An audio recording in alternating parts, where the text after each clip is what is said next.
দিনটার জন্যই তো স্বপ্ন দেখেছি সারা জীবন। যতবার সিরিয়াস হয়ে কন্ডিশনে গেছি ততবার আমাকে ওইটাই তাগিদ দিয়েছে যে আমাকে ওকে আমার সাকসেসফুল দেখতে হবে, মানে সেই জন্য আমাকে ফিরতে হবে। একটুকু ছোঁয়া লাগে, একটুকু কথা শুনি। জি বাংলা সারেগামাপার ফাইনালিস্ট এবং সেকেন্ড রানার আপ সত্যজিৎ দেবরায়ের বাড়িতে গোল বৈঠকে আমরা বলতে আমি তো আছি, তার সঙ্গে ইনি হচ্ছেন সত্যজিতের বাবা আর ইনি সত্যজিতের মা আর স্বয়ং সত্যজিৎ সঙ্গে আজকে আমরা বেশ একটু জমিয়ে গল্প করব। সঙ্গে থাকুন, আপনারাও দেখুন একটু কি গল্প হচ্ছে। হ্যাঁ, আর মতামত জানান কিরকম লাগলো গল্পটা শুনে। যাই হোক, নমস্কার আপনাদের সকলকে। সত্যজিতের সঙ্গে এই লড়াই, যে সত্যজিতের লড়াইয়ে একসঙ্গে থাকার জন্য এবং সত্যজিৎকে এই লড়ার জন্য প্রস্তুত করার জন্য আপনাদেরকেও অনেক শুভকামনা এবং ধন্যবাদ, শুভেচ্ছা। সত্যি মানে আপনারা না থাকলে এটা সম্ভব হতো না, সেটা আমরা তো জানি। আজকে ওর যে লড়াইয়ের পেছনের গল্পটা সেটা তো আপনারাই বলতে পারবেন, তো সেটা একটু একদম পেছন থেকে শুনবো। মানে যখন সত্যজিৎ হয়নি এবং যেখান থেকে আপনাদের দুজনের আলাপ এবং হ্যাঁ এক্স্যাক্টলি সেই গল্পটা সেইখান থেকে। আর আপনারা তো দুজনেই শিল্পী, সুতরাং আপনাদের ছেলে যে এরকম একজন শিল্পী হবে সেটা ভীষণ স্বাভাবিক। পুরো সেই গল্পটা আপনার সঙ্গে কি করে আলাপ হলো? আপনারা কতদিনের বাসিন্দা এখানকার? আমরা এখানে প্রায় 50 বছরের বাসিন্দা। মানে অ্যাকচুয়ালি আমার দাদু সময় থেকে বাসিন্দা, কিন্তু আমি এখানে, আমার তো 50 বছর বয়স, প্রায় জন্ম সময় থেকেই এখানে আর কি আমি এখানে রয়েছি। আপনার মানে আপনার দাদুর বাড়ি ছিল এটা, তাই তো? অ্যাকচুয়ালি হ্যাঁ, ওকে। হ্যাঁ, তারপর মানে দাদুর সময় থেকেই, অ্যাকচুয়ালি 1930 সালে এটা বাড়ি, 1930 সালে বাড়িটা হয়েছে। তারপরে পরপর জেনারেশন ওয়াইজ আর কি বাড়িটা এইভাবে চলেছে আর কি।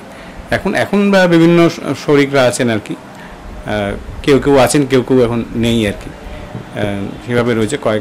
দোতলাটা ভাড়া দেওয়া আছে, এরকম বিভিন্নভাবে রয়েছে আর কি। অফিস হয়ে গেছে দোতলা। আপনি আর পড়াশোনা কোথায় ছিল? আমার পড়াশোনা ছিল প্রথমে জুলিয়ান ডে স্কুলে, তারপরে 11-12টা কালীধন ইনস্টিটিউশনে সায়েন্স নিয়ে পড়েছিলাম। তারপরে চারুচন্দ্র কলেজে ফিজিক্স অনার্স নিয়ে পড়েছি, বিএসসি। তারপরে আর এগোনো হয়নি পড়াশোনা খুব একটা। তারপরে খুচখাচ কিছু টুকটাক চাকরি কয়েকটা করার পরে তারপরে আমি ব্যবসায় ঢুকে যাই আর কি।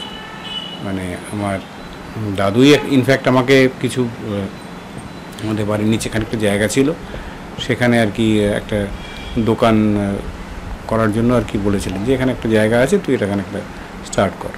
কারণ আমি ছোটোখাটো চাকরি করছিলাম, খুব একটা মানে একটা ভাগ করে স্যাটিসফাইড ছিলাম না। আর গান বাজনাও কিছু করতাম। হ্যাঁ, চাকরি করলে যেটা হয় কি, গান বাজনাটা আস্তে আস্তে একদমই ছেড়ে হয়ে যাচ্ছিল। তা তখন ভাবলাম যে হ্যাঁ, ব্যবসা করলে হয়তো খানিকটা টাইম গান বাজনার জন্য রাখতে পারবো আমি, যে কিছুটা টাইম গান বাজনার জন্য রাখবো, কিছুটা টাইম ব্যবসায় দোকানে থাকবো, কিছুটা টাইম এইভাবে করবো। সেরকম একটা ইনিশিয়ালি সেরকম একটা প্ল্যান ছিল। তারপরে ব্যবসার মধ্যে এত জড়িয়ে গেলাম বা ব্যবসা এত হয়ে গেল যে তখন গান বাজনাটা আস্তে আস্তে আর কি ডিট্যাচড হতে থাকলাম আর কি। তো যাই হোক, সেভাবে আস্তে আস্তে চললো আর কি, সেভাবে চলতে থাকলো আর কি। তারপর ও আসার পর থেকে ও খানিকটা টাইম ব্যবসায় দোকানে বসতো, আমি খানিকটা টাইম বসতাম, ও খানিকটা টাইম বসতো। আর কোনো সময় আমি গান করতাম না, যে একদম ছেড়ে দিয়েছিলাম তা নয়, কিন্তু যতটা ফুল ফ্লেজেডলি করবো ভেবেছিলাম সেইভাবে করা হয়ে ওঠেনি আর কি। নানান রকম এই ব্যবসার একটা তো নানান দিক থাকে, সব কিছু মিলিয়ে আর কি হয়ে ওঠেনি কোনো কারণে, বিভিন্ন কারণে আর কি। তাহলে উনার সঙ্গে আলাপ কলেজে? হ্যাঁ, ওর সঙ্গে আমার আলাপ কলেজে ফার্স্ট ইয়ারে। হ্যাঁ, ফার্স্ট ইয়ারটা ও চারুচন্দ্র কলেজে পড়েছে, তারপরে ওর ফিজিক্স অনার্স ছিল। তারপরে সেকেন্ড ইয়ারে ও রামমোহন কলেজে চলে যায়, কিন্তু আমাদের আলাপটা থাকে এবং একসঙ্গে আমরা পড়াশোনা করতাম। তারপরে আস্তে আস্তে সেটা আলাপ থেকে আস্তে আস্তে ভালোবাসা এবং এটা আস্তে আস্তে পরিণতির দিকে এগোয় আর কি। তো হঠাৎ কখন মনে হলো যে জীবনে একসাথে চলা যায়? সেটা এইটাই মনে করতে হবে, সেটা তো মনে করতে হবে। হ্যাঁ, অনেকদিন আগেকার ব্যাপার তো মনে করতে হবে। হ্যাঁ, হঠাৎ না এটা তো না এটা তো ভোলার কথা নয়। হঠাৎ করে ঠিক নয়, মানে আমাদের আসলে হঠাৎ করে ঠিক নয়, মানে হ্যাঁ না আমাদের ওই পছন্দ অপছন্দগুলো অনেকটাই মিলতো, প্লাস কিছু জিনিস মিলতো, জীবন সম্বন্ধে কিছু জিনিস ব্যাপার আমাদের একদম মিলতো আর কি, যে বেসিক কিছু ব্যাপার আর কি, যে আমরা লোক দেখানো জিনিসগুলো একদম পছন্দ করি না। প্রথমে অ্যাকচুয়ালি আমরা খুব ভালো বন্ধু হয়ে গেছিলাম আর কি। হ্যাঁ, মানে খুব ভালো বেস্ট ফ্রেন্ড বলতে যেটা বোঝায় সবসময় একসঙ্গে থাকা, একসঙ্গে ঘোরা, মানে খুব ভালো বন্ধু ছিলাম আমরা। তারপরে আস্তে আস্তে কোনো একটা মানে একটা সময় মনে হতে লাগলো যে না, মানে জিনিসটা শুধুমাত্র বন্ধুত্বে নেই এখন আর, মানে সেটা মানে ধীরে ধীরেই হয়েছে, মানে হঠাৎ হয়নি আর কি। হ্যাঁ, গ্র্যাজুয়ালি হয়েছে, মানে সেটা যে একদম স্পেসিফিক্যালি যে এরকম একটা ইন্টেনশন নিয়ে শুরু হয়েছিল যে রিলেশনটা, সেরকম কিছু নয়। প্রথমে অ্যাকচুয়ালি আমরা ভাবিনি যে এটা, মানে একদম পিওরলি বন্ধুই ছিলাম একেবারে এইরকম। এবারে কিছু কিছু জিনিসে আমাদের সত্যি সত্যি মানে সিমিলারিটি ছিল, যে যে যে যেটা বললাম আমি, যে লোক দেখানোর ব্যাপারটা আমাদের একদমই পছন্দ হয় না কোনো কোনো বিষয়ই, বা কিছু বিষয়ে যে একদম যেগুলো ওকে আমরা যে ভ্যালুসগুলো দিতে চেয়েছি, কিছু কিছু বিষয় সেগুলো আমাদের কমন আছে আমাদের, যেগুলো যে আমরা কিছু ভ্যালুস আছে আমাদের, যেগুলো মানে মিডল ক্লাস ভ্যালুস বলতে পারেন সেগুলো আপনাকে, সেগুলো আপনি যে সেগুলো আমাদের একদম কমন, মানে যেগুলো যে এই রাস্তাটা ছেড়ে আমরা মানে কোনো কিছু নিশ্চয়ই আমরা অ্যাচিভ করার চেষ্টা করবো নিশ্চয়ই, কিন্তু তাই জন্য আমরা মানে নিজেদের সততাটা বিসর্জন দিয়ে বা এভাবে করবো না, এটা যেভাবেই হোক আর কি, সেটা এই ব্যাপারগুলো আমাদের মধ্যে মিল আছে এই আর কি। এরপরে যখন মনে হলো, আপনার বাড়িতে তো বললেন, হ্যাঁ, এবার বাড়ির লোকেরা কি রিয়াক্ট করলো? কারণ তো উনি তো বিজনেস, মানে আমাদের কি হয় সাধারণত মধ্যবিত্ত বাঙালিদের বাড়ি সবাই ভাবে যে বেশ চাকরি বাকরি করা একটা ছেলেকে আমরা বিয়ে দেবো আর কি, মেয়েকে। তো আপনার ক্ষেত্রে কি হয়েছে? আমার ক্ষেত্রে অ্যাকচুয়ালি আমার বাড়ি ভীষণ কনজারভেটিভ ছিল, মানে ওরা লাভ ম্যারেজটাই অ্যাকচুয়ালি পছন্দ করতো না। খুবই কম, একজন দুজন হয়তো লাভ ম্যারেজ করেছে, কিন্তু বেসিক্যালি মানে সবাইকারই অ্যারেঞ্জড ম্যারেজই ছিল। আর কাজেই আমার তো বাড়ি থেকে তো আমি প্রথম থেকেই জানতাম যে কোনো মতেই লাভ ম্যারেজ ওরা মেনে নেবে না, মানে সে যেরকমই ছেলে হোক ওরা মানবে না। তো জয়েন্ট ফ্যামিলিও ছিল আমাদের, শুধু যে বাবা মা, বাবা তো অনেক ছোটোবেলাতেই মারা গেছে আমার, তখন আমি ক্লাস 6-এ পড়ি। তো মাই চাকরি করতো, আর মা খুব ভালো, মানে সবাই ভালো, কিন্তু মানে মা মানে কি বলবো, মা বন্ধুর মতনই ছিল, খুব সাপোর্টিভ ছিল।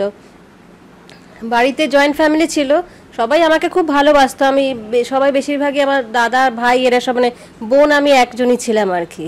হ্যাঁ, তো সেই জন্য আমাকে ভীষণ সবাই ভালোবাসতো। হ্যাঁ, তো ওই প্রথম থেকে বিশাল আপত্তি, সবাই মিলে মানে একদম না, আর আমিও সবাইকে ভালোবাসি, মানে বাড়ির অ্যাগেনস্টে বেরিয়েও আসতে পারছি না, আবার ওদিকে ওরাও চাইছে না যে মানে লাভ ম্যারেজ হোক আর কি।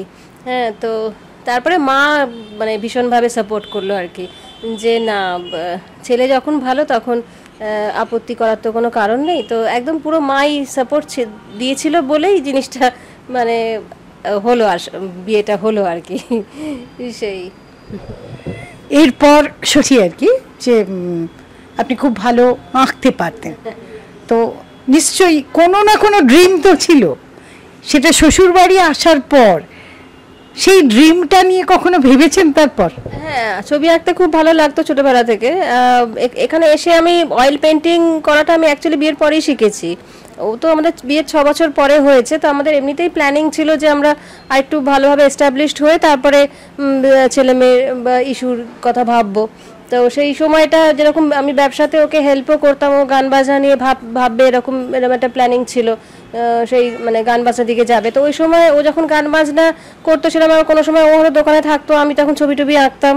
হ্যাঁ, তারপরে অয়েল পেন্টিংও আমি বিয়ের পরেই শিখেছি ওই সবগুলো, তখন ওই সময়টা করতাম আর কি। ওই তারপরে আসলে আমিও দুজনে মিলেই আসলে ব্যবসায় তখন এত ইনভলভ হতে থাকলাম আস্তে আস্তে। তো ওর যেরকম গানটা আটকাতে থাকলো, আমারও আঁকাটা আস্তে আস্তে মানে সেই যতটা টাইম দেওয়া দরকার সেটা দিতে পারছিলাম না তখন আর। তারপরে তো ছেলে হয়ে যাওয়ার পরে আরোই 4 বছর পর তখন পুরোপুরি আমার ফুল অ্যাটেনশনটাই ওর দিকে চলে গেল একদম ঘুরে। মানে ভেতর থেকেই আমার একটা মনে হতো যে না, ওকে আমাকে ভালোভাবে মানে ঠিক রাস্তা, মানে যে যে জিনিসগুলো আমাদের ভুল যেগুলো হয়েছে, যেগুলো আমাদের ভাবা উচিত ছিল, যেটা করা উচিত ছিল, সেগুলো যেন ওর ক্ষেত্রে না হয়।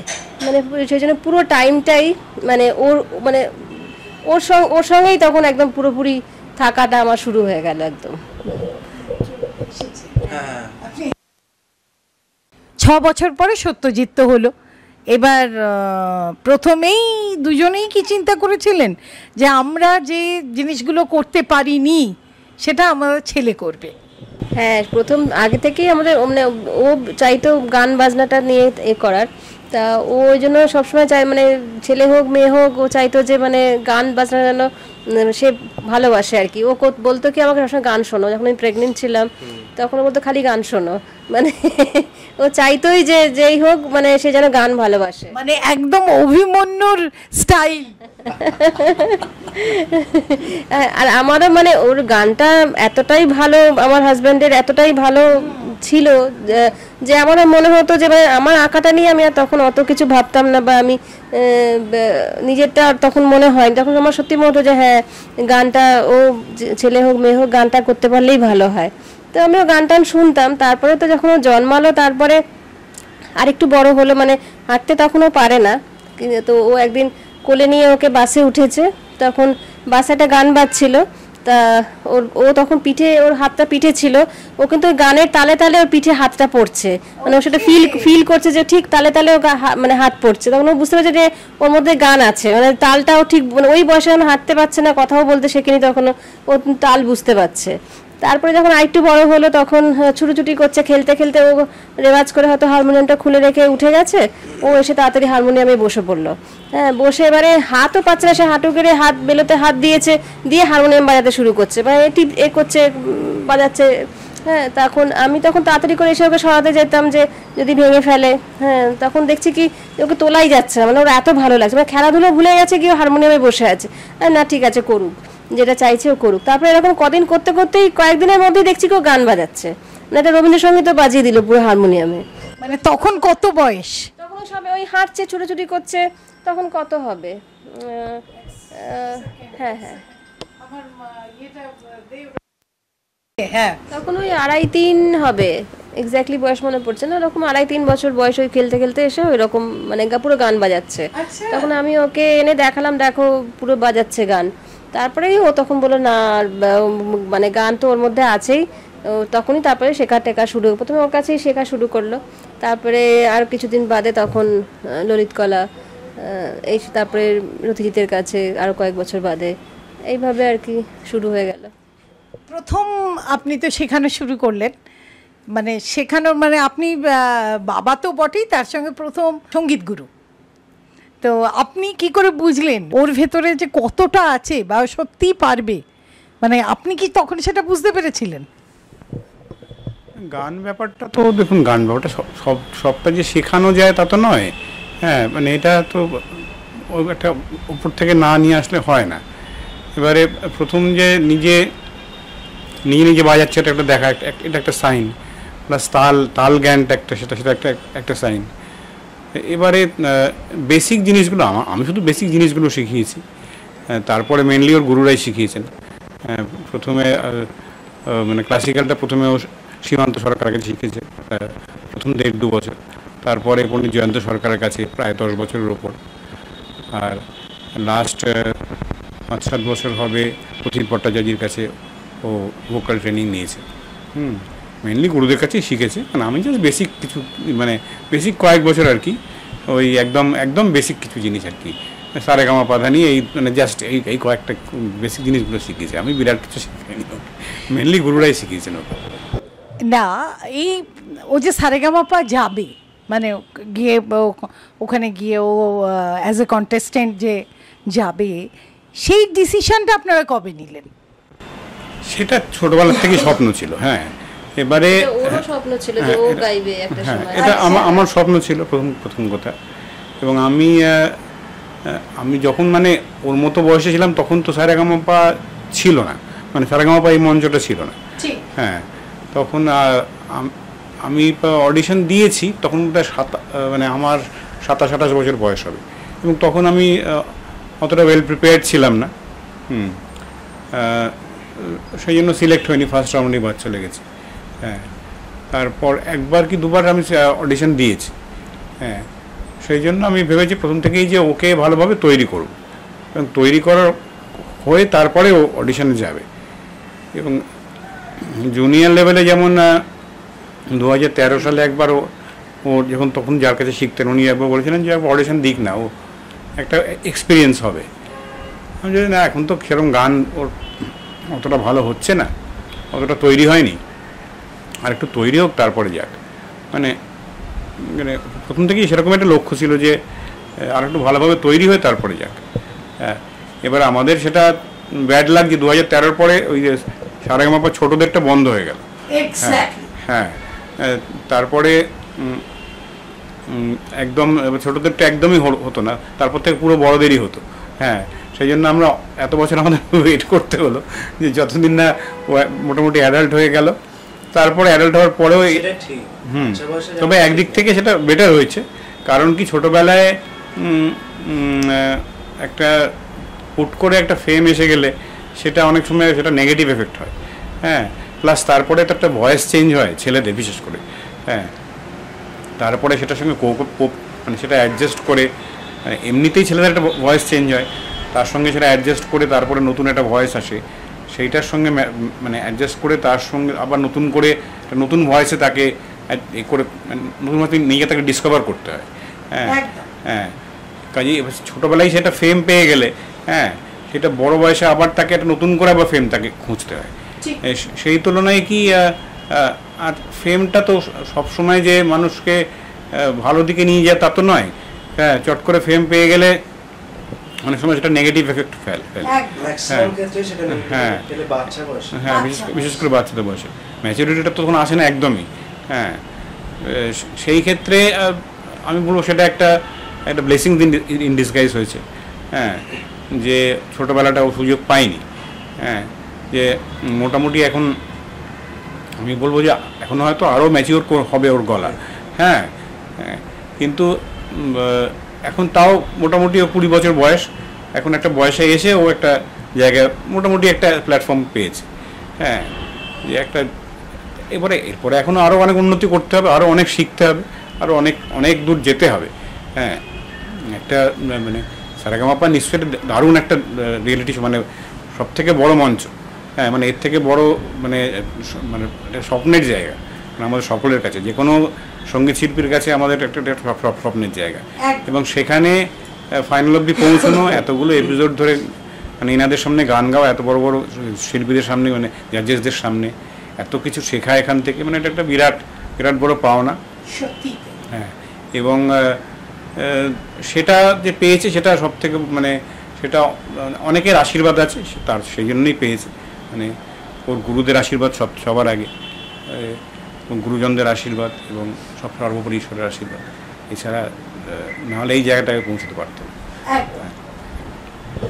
এখানে মা মানে হিসেবে মানে বাচ্চাদের তৈরি করার জন্য মায়ের অবদান মানে অনেক বড় অবদান, তো এটা আমরা সবাই জানি। কিন্তু আপনাকে কিভাবে সেই জিনিসটাকে তৈরি করতে হয়েছে, মানে তার জন্য আপনাকে কতটা খাটতে হয়েছে? কাটতে বলতে আমি তো সারাক্ষণ ওর সঙ্গে, মেনলি ওর পড়াশোনার দিকটা আমি দেখতাম। এখন যেহেতু আমরা ছোটো থেকেই বুঝেছিলাম যে ওর ট্যালেন্টটা গানেই আছে, তো আমরা ঠিকই করেছিলাম যে ওটা নিয়েই ও এগোবে, ভালোবাসে খুব গান, মানে গানে বসলে ওর ডাকলে সাড়া পাওয়া যাচ্ছে না, ওকে তোলা যাচ্ছে না, ও সারাদিন না খেয়ে দিয়ে গান নিয়েই বসে আছে, এরকম প্রেসারাইজ করাটা আমরা খুব পছন্দ করিনি কোনোদিন, যে জোর করে এটাই করতে হবে, হ্যাঁ যে পড়াশোনা করে তোমাকে একটা দারুণ 90% পেতে হবে কি 99% পেতে হবে, এটা আমরা কোনোদিন চেষ্টা করিনি। যেটা যেটা ভালোবেসে করবে না, আমরা সেটাই আমাদের নিজেদের লাইফ দিয়ে সেটা বুঝেছি যে আমাদের যেটা ভুল হয়েছে, যে আমরা যেটা ভালোবেসেছি সেটা আমরা করিনি। হ্যাঁ, আমরা হয়তো অন্য একটা সাবজেক্ট ভালোবেসেছি কিন্তু অন্য একটা সাবজেক্ট পড়েছি, হ্যাঁ, সেই জন্য আমরা সেই এক্সেলেন্সটায় পৌঁছতে পারিনি। হ্যাঁ, সেই জন্য আমরা প্রথম থেকে ভেবেছি যে ও যেটা ভালোবাসবে সেটাই নিয়ে পড়বে, বা সেটাতেই আমরা চেষ্টা করব আমরা যতটা ওকে সাপোর্ট দিতে পারি। মানে এখন কি ও মিউজিক নিয়ে পড়ুক সেটা কি আপনারা চাইছেন? হ্যাঁ, ও সেটা চাইছে, মানে চাইছি, হ্যাঁ আমরাও চাইছি ও সেটা চিরকালই ও যেটা চাইছে সেটা আমরাও চাই সেটা, যে সেটাই করুক। হ্যাঁ, কারণ ও 11-12 তো আপনার ও পাস করে তারপরে ইংলিশ অনার্স নিয়ে ভর্তি হয়েছিল। ফার্স্ট সেমিস্টারটা দেওয়া হয়ে গেছিলো, তারপরে সেকেন্ড সেমিস্টার দেওয়া হয়নি এই রেডি শোর জন্য। এখন ও সেটা ডিসিশন নিয়েছে যে মিউজিক নিয়েই পড়বে, সেটা এবারে আবার সেটা ভর্তি হতে হবে। এবং সেটা কি রবীন্দ্র ভারতী? সেটা রবীন্দ্র ভারতীও হতে পারে, বেঙ্গল মিউজিক কলেজও হতে পারে, যেটা চান্স পাবো সেটাতেই যাবো আর কি। আর এর মধ্যে আবার যদি মুম্বাই থেকে ডাক আসে তাহলে তো আবার এটা পেছবে। সেটা তো হবে। হ্যাঁ, এক্ষেত্রে আপনার সেই সময়কার রুটিনটা কিরকম ছিল? রুটিন বলতে সেই সকালবেলা উঠেই তাড়াতাড়ি করে সব কাজ টাজ সেরে ওকে নিয়ে স্কুলে ছোটা। হ্যাঁ, স্কুলে গিয়ে আমরা মায়েরা একটা ঘরে বসতাম, সেখানে মানে সেখানে বসে আমাদের আড্ডাও যেরকম হতো, আবার পড়াটাও, মানে আমি ওকে পড়িয়েছি ক্লাস 8 অবধি, তো আমি পুরোটাই আমি পড়িয়েছি। হ্যাঁ, ওখানে পড়াটোরা রেডি করে রাখতাম, কারণ সকালে একটা রাউন্ড রেওয়াজ করে যেত, বিকেলে এসেও আবার একটা রেওয়াজে বসতো। তারপরে স্কুলের পড়াশোনা, তো স্কুলে রমনানন্দা স্কুলেও পড়তো, তো ওখানে পড়াশোনার চাপও খুব আছে, গান বাজনাও খুব ভালো হয় ওখানে, কালচারাল দিকটাও খুব ভালো, সেরকম পড়াশোনারও খুব চাপ। হ্যাঁ, এবারে প্রত্যেক দিনকার পড়া প্রত্যেক দিন না করলেই না, মানে তখন মানে কি বলবো, সে পাহাড়ের মতন পড়া মাথার উপর চেপে যেত, তো ছোট তখন। হ্যাঁ, আর আমি স্কুলে বসে ওর পড়া পুরো রেডি করতাম, যে বাড়িতে গিয়ে ওকে রেওয়াজের পরেই ওকে এটা নিয়ে বসিয়ে দিতে হবে। হ্যাঁ, সামারাইজ করে জিনিসটা, কারণ অতটা তো ওকে ও তো পুরো সময়টা পড়াশোনায় দিতে পারবে না, জিনিসটাকে সামারাইজ করে ঠিক কতটুকু ওকে করাবো সেটা পুরো রেডি করতাম, করে তারপরে বাড়িতে আসার পরে আবার ওর খাবার ব্যবস্থা করে খেয়ে টেয়ে তারপরে রেওয়াজ করেই আবার ওকে নিয়ে পড়তে বসে যাওয়া, পড়ানোটা আমার পড়িয়েই তারপর আবার সেই ঠিক টাইমের মধ্যে শুতে হবে, আবার সকালে সেই টাইমে স্কুল, তার আগে রেওয়াজ, এই মানে একদম পুরো রেগুলার এইভাবে একদম মানে এইরকমভাবেই চলেছে পুরো স্কুল লাইফটা। তারপরে ক্লাস 8 অবধি পুরো এরকম। তারপরে 9-এ তো আপনার 8-এর ফাইনাল পরীক্ষা দেওয়ার পর ওই আপনার 2018-র একদম 31 ডিসেম্বরই ওর ধরা পড়লো যে ওর কিডনি ফেলিওর হয়েছে। তারপরে আমি ওকে সত্যি কথা আর একদমই মানে ওর দিকে আর আমি তাকাতে পারিনি ওই সময়টা। ওই যে পরপর বছর, মানে ওর ক্লাস 9, 10, 11, 12 এই 4টে বছর, মানে ওর পড়াশোনা, গান, ওর খাওয়া দাওয়া, মানে কোনো দিকে আমি এত বছর পুরো শুধু ওর দিকেই কনসেন্ট্রেট করে গেছি। হ্যাঁ, সেইটা একদম বন্ধ হয়ে গেল। আমরা দুজনেই মানে আগে ওরটা দেখতাম যে ও যাতে ঠিকভাবে সব কিছু করতে পারে, হ্যাঁ, কিন্তু সেইটা পুরো একদম বন্ধ হয়ে গেল। হ্যাঁ, শুধু বাড়ি, হসপিটাল, আর অনেকবার ও শুধু যে কিডনি ফেলিওর তা তো না, মানে প্রত্যেক বছর ওর একটা না একটা মানে কিছু না কিছু শারীরিক প্রবলেম হচ্ছে, হসপিটালাইজড হচ্ছে, মানে সেটা বিভৎস দিন গেছে ওই ফেজটা, ওই সময়গুলো, ওই কয়েক বছর আর কি। হ্যাঁ, মানে ওর হার্টের প্রবলেম ধরা পড়েছে, ভর্তি হয়েছে হসপিটালে, আবার ব্রেন অপারেশন হয়েছে, ব্রেন হেমারেজ, সেখানে ব্রেন অপারেশন, ভর্তি হয়েছে, সবই ম্যাসিভ। সেপ্টিসেমিয়া হয়েছে, সেপ্টিসেমিয়াও মানে বিভৎস, সে মানে সাংঘাতিক, মানে ওটা সব থেকে মানে কি বলবো, মানে ভেন্টিলেশনে দিতে হবে, ডাক্তার কনসেন্ট নিয়ে নিয়েছে যে কোনো সময় ভেন্টিলেশনে দিতে হবে, এই কন্ডিশন থেকে ওকে ফেরানো হয়েছে। মানে ওই সব সময়গুলো না, মানে ও আর আমি শুধু বাড়ি আর হসপিটাল, ওর মধ্যেই ও গান করছে, গানেও বসছে।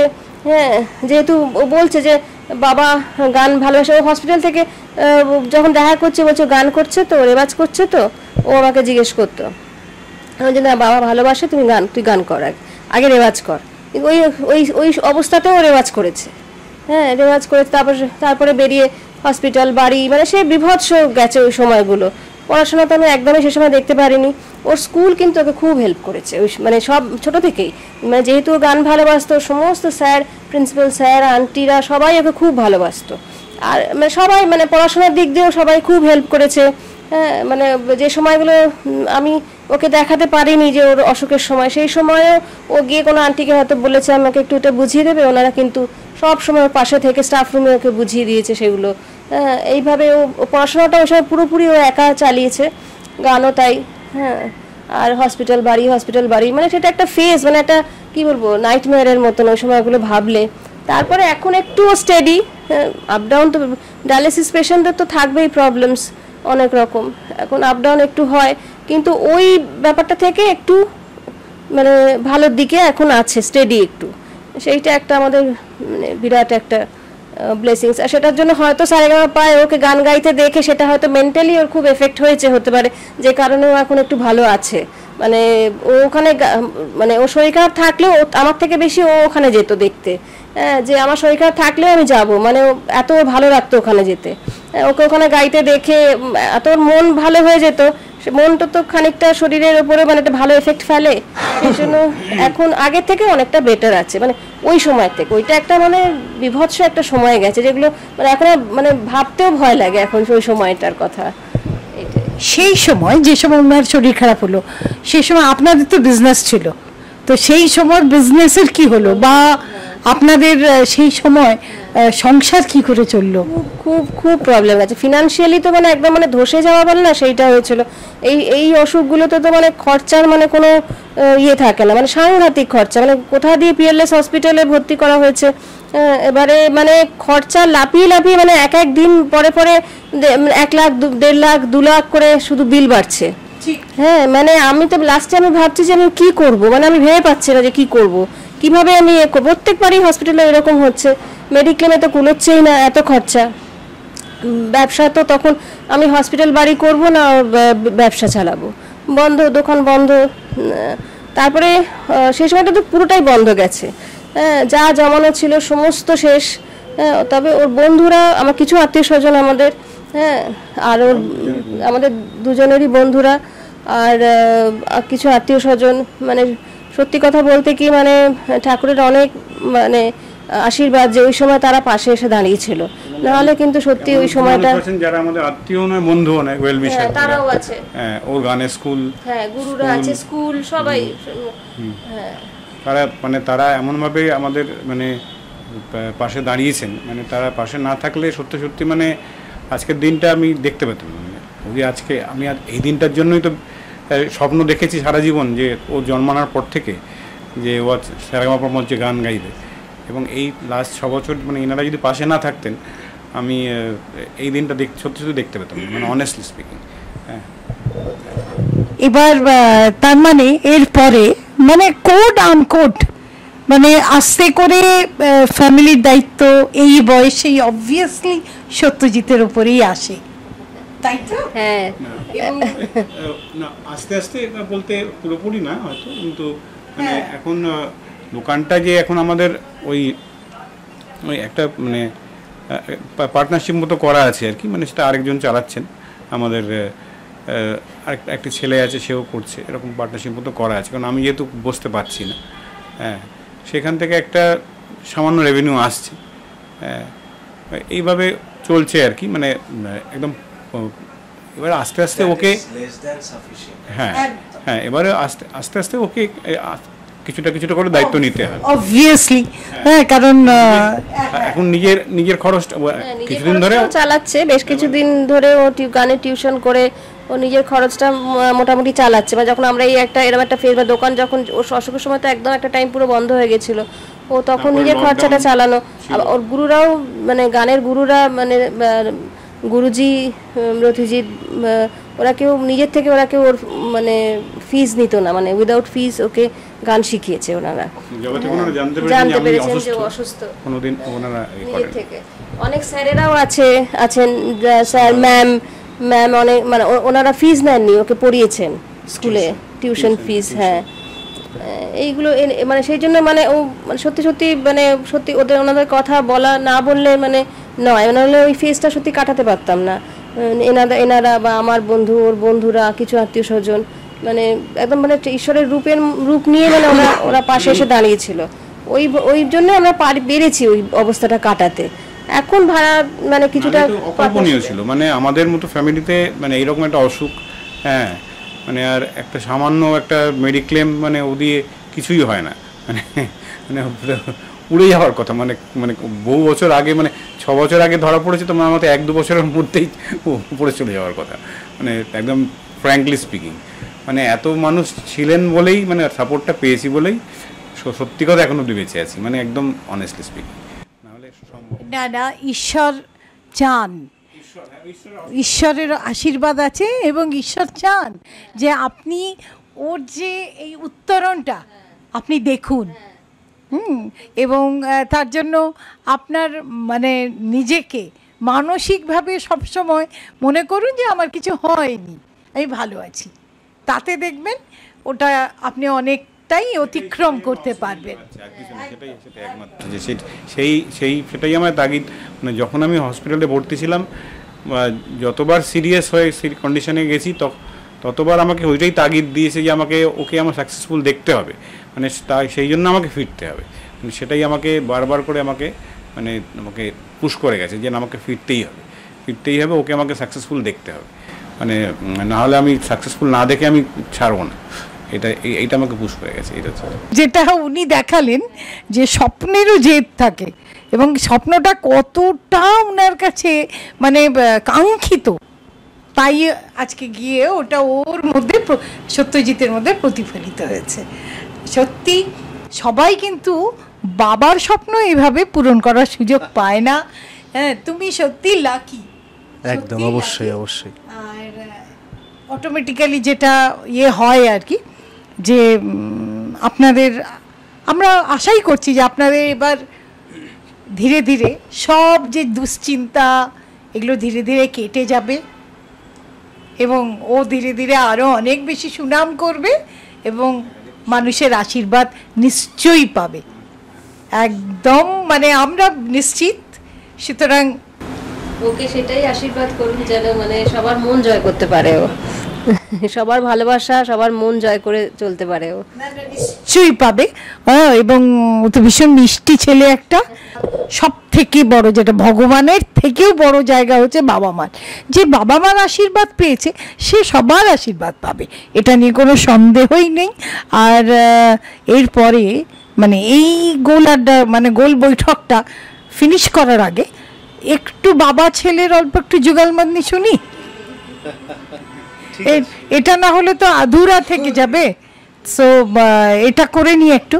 আর সত্যি আপনারা মানে আমি ঈশ্বর কাছে প্রার্থনা করব আপনি ভীষণ সুস্থ থাকুন এবং আপনাদের ভবিষ্যৎ যে দিনগুলো, সামনের দিনগুলো খুব সুখময় হোক।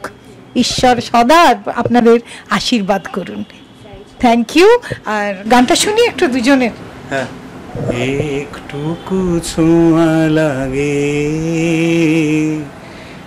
একটুকু কথা শুনি, তাই দিয়ে মনে মনে রচি মম ফাল্গুনি, একটুকু ছোঁয়া লাগে, একটুকু কথা। কিছু পলাশের নেশা, কিছু বাঁচা পায় মেশা, কিছু পলাশের নেশা, কিছু বাঁচা পায় মেশা, তাই দিয়ে সুরে সুরে রঙে রসে জাল বুনি, তাই দিয়ে সুরে সুরে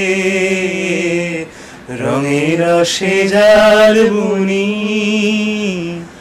রচি মম ফাল্গুনি, একটুকু ছোঁয়া লাগে, একটুকু কথা শুনি, তাই দিয়ে মনে মনে